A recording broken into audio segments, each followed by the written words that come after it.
नमस्कार, मी तुझ्याकडे स्वागत आहे तुमचं अलिबाग मूळ मतदारसंघातील बातम्या विशेष कार्यक्रमामध्ये। मित्रांनो, तुम्ही विशेष टायटल बघतच असेल की छोटम शेठ यांना मदत केल्यामुळे त्यांच्या सहित म्हणजे छोटम शेठ यांच्यावर अगोदरच भारतीय जनता पार्टीने निलंबनाची कारवाई केलेली होती, परंतु त्यांच्या सोबत जे गेलेले होते भारतीय जनता पार्टीचे पदाधिकारी त्यांची सुद्धा पार्टीने 6 वर्षासाठी निलंबनाची कारवाई केलेली आहे। याच्यामध्ये पहिल्यांदा मित्रांनो जयवंत अंबाजी हे जिल्हा उपाध्यक्ष होते दक्षिण रायगडचे, महेंद्र चौलकर हे जिल्हा चिटणीस होते, हे दोन्हीही मुरुडचे आहेत मला वाटते। नंतर परशुराम म्हात्रे हे जिल्हा चिटणीस होते, समीर राणे हे ओबीसी मोर्चाचे जिल्हाध्यक्ष होते। तर मित्रांनो हे 4 चेहरे केलेले आहेत। मित्रांनो 2024च्या विधानसभेच्या निवडणुकीच्या वेळेला ज्यावेळेला छोटम शेठ दिलीप भोईर यांना भारतीय जनता पार्टीकडून तिकीट मिळालं नाही त्यावेळेला त्यांनी बंडखोरी केली आणि अपक्ष फॉर्म भरला आणि त्याच्यानंतर मित्रांनो त्यांच्यावर भारतीय जनता पार्टीतून 6 वर्षासाठी निलंबनाची कारवाई केली हे आपल्याला सर्वांना माहिती आहे, त्याच्यावर मी सुद्धा व्हिडिओ बनवलेला आहे। परंतु मित्रांनो ज्यावेळेला भारतीय जनता पार्टीतून बंडखोरी करून अपक्ष फॉर्म भरून उमेदवारी लढण्याचं ज्यावेळेला छोटम शेठ यांनी निश्चित केलं त्यावेळेला अलिबाग मूळ मतदारसंघातील भारतीय जनता पार्टी ही 2 गटामध्ये विभागली गेली।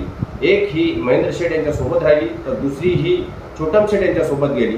त्याच्यामध्ये मित्रांनो हे जयवंत अंबाजी, त्यानंतर महेंद्र चौलकर, परशुराम म्हात्रे, समीर राणे या सुद्धा पदाधिकाऱ्यांचा समावेश होता मित्रांनो।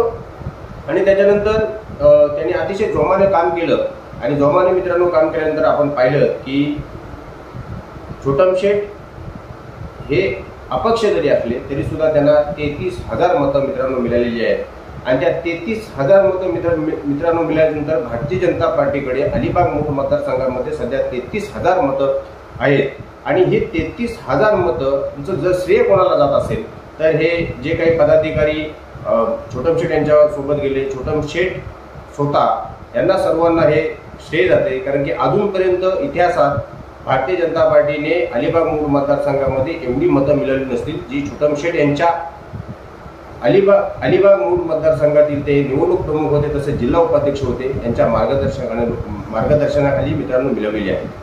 आणि निश्चितच मित्रांनो ज्यावेळेला हे सर्व पदाधिकारी त्यांच्यासोबत जात होते त्यावेळेला त्यांच्या वरिष्ठांनी त्यांना मनवण्याचा प्रयत्न केला असेल, परंतु त्यांनी अजिबात ऐकलं नाही, कारण की गेल्या 5 वर्षांमध्ये ते युतीमध्ये होते। 2019 मध्ये आमदार महेंद्र दळवी निवडून आलेले होते, परंतु मागील 5 वर्षांमध्ये जर 19 आणि 2024चा जर कार्यकाल बघितला तर अतिशय खराब अशी परिस्थिती ह्या सर्व भारतीय जनता पार्टीच्या पदाधिकाऱ्यांची झालेली होती ना। त्यांना कुठलाही फंड हा आमदार महेंद्र दळवी यांच्या माध्यमातून मिळत नव्हता, त्यांचा सर्वांना त्यांना अनुभव आलेला होता। त्याच्यामुळे आपण ह्यांना मदत करतो परंतु आपल्याला पुढं काही होत नाही, आपली पार्टी पुढे जात नाही। या सर्व गोष्टीमुळे हे सर्व पदाधिकारी हे छोटम शेठ यांच्यासोबत गेले आणि हे चांगले मित्रांनो पदाधिकारी भरपूर वर्षाचा त्यांच्याकडे राजकीय अनुभव आहे।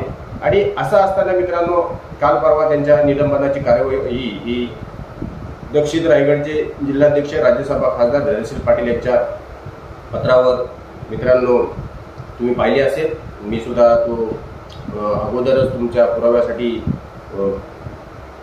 लेटर हेड दिलेला आहे। तर मित्रांनो या बाबतीत काही पदाधिकाऱ्यांशी मी चर्चा केली त्यावेळी त्यांचं असं म्हणणं होतं की ही कारवाई नक्की करण्यामागं कोणाला घाई आहे।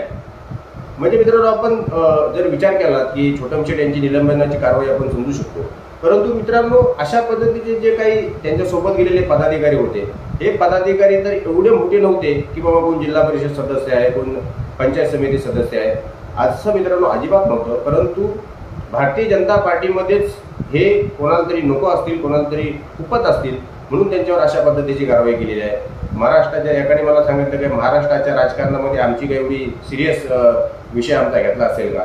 मित्रांनो खरोखर ही हास्यास्पद गोष्ट आहे की अशा पद्धतीने आमदार महेंद्र दळवी जिंकले, ते शिंदे गटाचे आमदार झाले, परंतु भारतीय जनता पार्टीचे जे भारतीय जनता पार्टी वाढवण्यासाठी अहोरात्र मेहनत करणारे जे पदाधिकारी होते ते फक्त छोटम शेठ यांच्यासोबत गेले तर त्यांना तर पक्षाने ऑलरेडी निलंबित केलेलं होतं, परंतु पक्षातील अशी काही माणसं आहेत त्यांचा पक्षच वाढवायचा नाही आणि आपल्या पुढे कोण जाता कामा नये अशी त्यांची ही मानसिकता ज्याच्याशी मी एक पदाधिकाऱ्याशी बोललो त्याच्या माध्यमातून दिसून येते। मित्रांनो इथे जर हुकुमशाही जर आपण जर काही करायचं ठरवलं तर हा भारतीय जनता पार्टी आहे, इथे हुकुमशाही कधीच नसते। त्याच्यामुळे महेंद्र दळवी यांचा पक्ष वाढत आहे। भारतीय जनता पार्टी अलिबाग मूळ मतदारसंघामधून 33,000 मतं घेऊन सुद्धा त्यांचे सोबत ज्यांनी 33,000 मतांसाठी प्रयत्न केलेले त्यांची काटछाट करण्यासाठी कोणतरी यांच्या पाठीमागं खंजीर खुपसत आहेत हेच ह्याच्यावरून दिसतंय. मित्रांनो, तुम्हाला याच्यावर काय वाटतंय? भारतीय जनता पार्टीच्या ह्या 4 पदाधिकाऱ्यांना छोटम शेठ यांना तर निलंबित केलेच होते, परंतु या 4 पदाधिकाऱ्यांना निलंबित करण्याची काय आवश्यकता होती? भारतीय जनता पार्टीच्या जे काही पदाधिकारी असतील किंवा भारतीय जनता पार्टीची जी काही मतदार असतील त्यांना काय वाटते? व्हिडिओच्या माध्यमातून निश्चितच तुम्ही मला सांगा.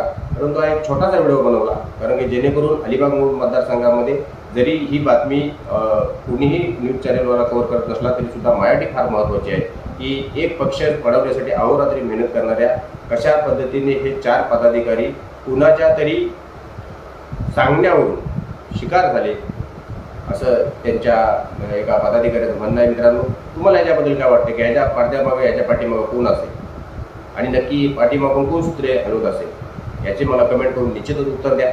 असो मित्रांनो, यांच्या सर्वांच्या मार्गदर्शनाखाली छोटम शेठ यांनी जी लोकप्रियता मिळवलेली आहे ती भारतीय जनता पार्टीच्या कुठल्याही पदाधिकाऱ्याला अजूनपर्यंत मिळवता आली नाही. आणि या सगळ्यांचं श्रेय जे कोणी ही बंडखोरी केली, अशा पद्धतीने भारत स्वतंत्र होण्यासाठी पण काही क्रांतिकाऱ्यांनी बंडखोरी केलेली होती, तुम्ही पाहिले असेल. तशीच ही बंडखोरी एक आवाज हा त्यांनी महेंद्र दलवी यांच्या विरोधात उठवला कारण की 5 वर्ष त्यांच्यावर झालेला अन्याय ते सहन करू शकले नाहीत.